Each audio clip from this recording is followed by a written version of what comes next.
Hello friends, my name is Thomas Harper. I'm one of the associate pastors at St. Luke's working in the prayer ministry, and this is In It Together, where each day we reach out to you just so you can experience a little bit of church with us. Just to be fully honest, don't want you to think that I spend my days in a suit all day. Just got back from filming our Stations of the Cross prayer service that we're going to be putting out during Holy Week.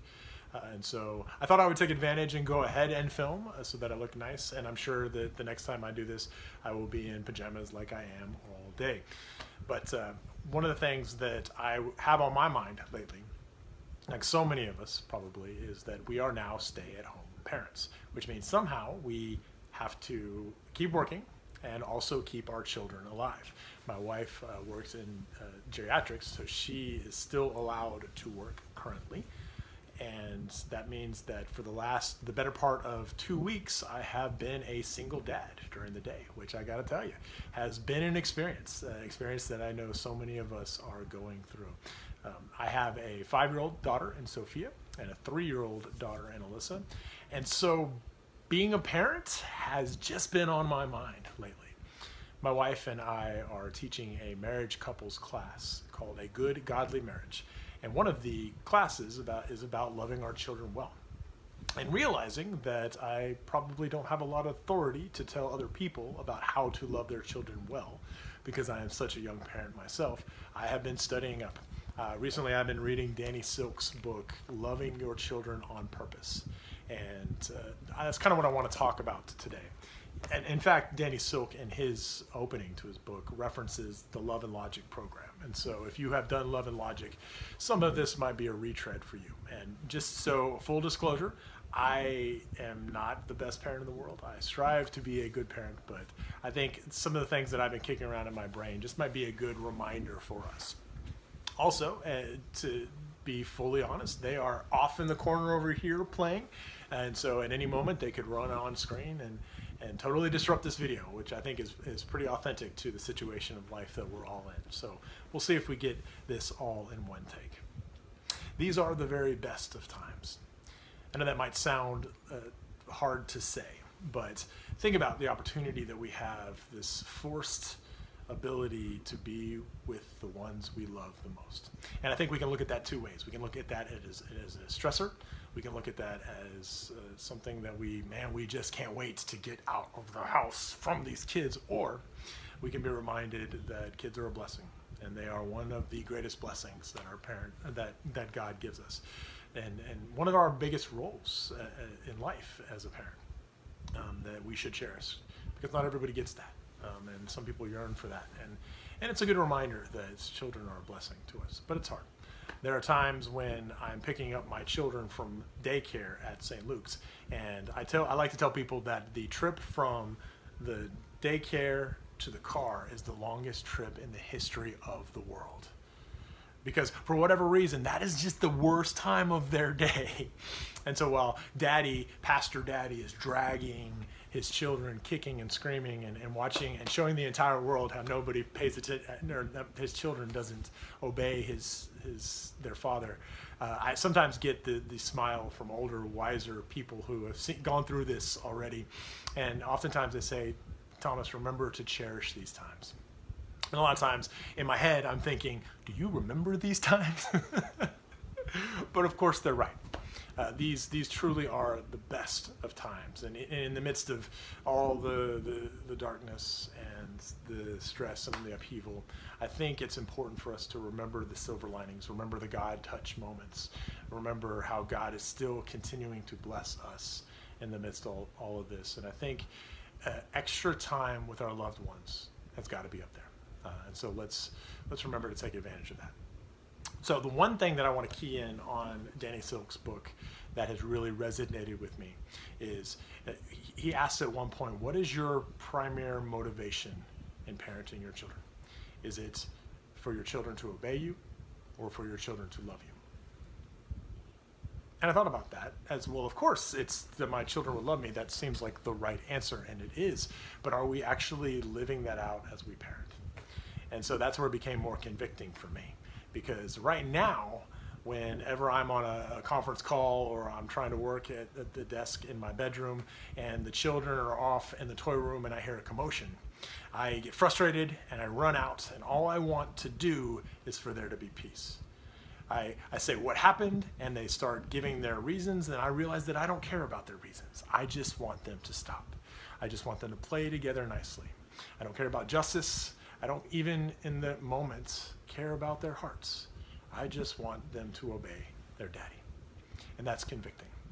That's a convicting reminder that God is much less interested in our obedience than he is in how we love them, how we love him.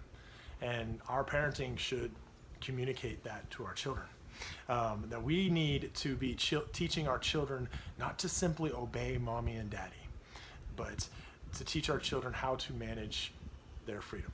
Because make no mistake, God has created us as human beings for freedom. And as much as we want to control our children, we can't do that forever. We won't do that forever. Just look at a parent who has a teenage child, that they can no longer control them in the way that they could before. You know, as a pastor or as a theologian, I've always wondered about the tree in the garden. When Adam and Eve were in the garden, why would God introduce a dangerous tree that they could choose to fall away? Because the parent in me would love to just put my girls in a protective bubble, ripping up any tree that could be dangerous and saying, here, you are safe and you are well and nothing bad can ever happen to you. But that's not what God did.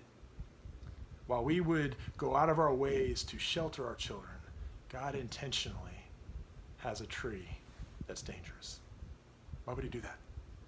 He does that because freedom is so important to God. That without freedom, there is no relationship. There's no ability to choose to love us back. And in a way, when we are only motivated by controlling our children, then we are not giving them freedom to love us back. When I didn't show that I cared about their hearts when they were trying to explain, I was telling them that I don't want to be in a relationship. I just want you to love me. I had a pretty convicting moment recently, and we've been cooped up in the house, and these things happen. But as an Enneagram 9, so Michelle, that's for you. I tend to suppress my feelings. Like, this doesn't bother me. This doesn't bother me. I'm okay. This doesn't bother me, until that point where it bothers me and I blow up. Well, my 5-year-old Sophia got to that point with me, that I just blew up and I came in and I did the authority parent thing and I said, I don't care. I'm angry. Go to your room. And of course, my 5-year-old, devastated, broken down, goes into her room. And then, as typical of an Enneagram 9, I burned off pretty quick, realized that Daddy had lost his cool, and I went back into her room to mend our relationship, to show her that I loved her. And I sat her down and I said, baby, I'm sorry. I'm sorry that I lost my temper. I'm sorry that Daddy got upset. Do you understand why I got upset? And she said, yeah, because I didn't obey you. And then she said, and Daddy, I don't want to disobey you. And in a moment that was from Full House, where the music starts playing, I'm imagining this great daddy-daughter revelation. And I said, baby, why do you not want to disappoint Daddy? And she looked at me and she said, Daddy, because when I disappoint you, you get mad at me. And when you get mad at me, sometimes I get afraid. Now Daddy's devastated. That is not my role. That is not my purpose when I get mad at her. I never want my children to be afraid of me. I never want my children to think that they can mess up so bad that they can't come to Daddy to find that, to reconcile. And that my motivation is that I want my children to choose good things for them because Daddy loves them. And Daddy doesn't want bad things to happen to you, not because Daddy is mad or that would make you afraid. And so I want to remind us that when we parent our children, to parent in a way that shows them how to handle their freedom, not to simply obey the rules. Because one day they will leave the house and they will have their freedom. And if we don't prepare them how to do it, then they won't know what to do. So we can't create a Garden of Eden for our children forever. We can't pull up all the trees. What we can do is we can give them freedom in little places to make their mistakes And when they make mistakes, say, it's okay, I got you, and we'll go through this together. Psalm 119:11 says, I treasure your word in my heart, so that I may not sin against you. Proverbs 22:6 says, train up a child in the way that he shall go, and when he is old, he will not depart from it. Thank you, friends. Continue to love one another well, continue to be blessed, and we will see you again soon.